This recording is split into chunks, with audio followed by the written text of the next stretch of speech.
Alright, I want to show you guys how to use Slider.com. So type in Slider.com.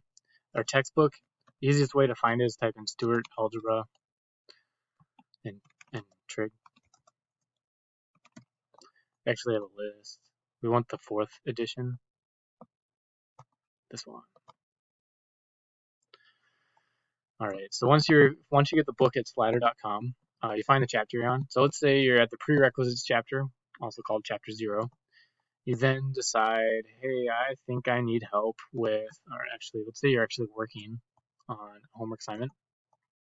Let's say you're working on 0.7, rational expressions. You're stuck.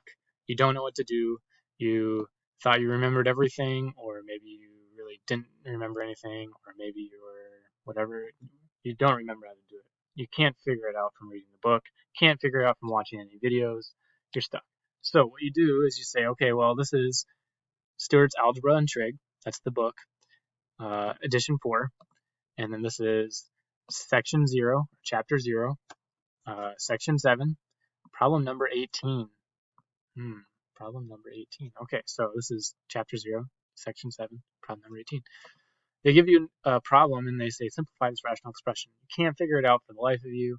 So what you can do, you can actually go to Slider. You go to chapter 0.7, so in this case it's P.7, rational expressions. You go down to problem number 18. Problem number 18. Now, again, I don't think this is cheating. I think this is part of learning mathematics. And all of the things on WebAssign, those red numbers, those are all the numbers that are changed. So you will have a different problem than what you find in Slider. So this is the answer to problem number 18.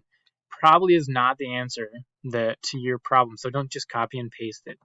What you do, though, is click on it, and someone will go through step-by-step process of how they actually solved it, right? So they had x squared minus x minus 2 over x squared minus 1. The problem that we had was not that.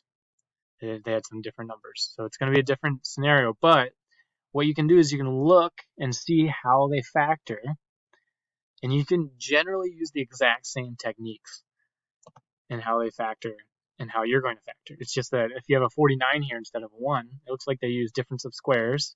So you have an x plus 1, x minus 1, because 1 times 1 multiplies to 1, or 1 times negative 1. So if you have 7 times negative 7, that would multiply to 49, so that would be 7 here and negative 7 here. And so you're going to get a different set of numbers, but then you'll be able to find that those things cancel, and then that's your final answer.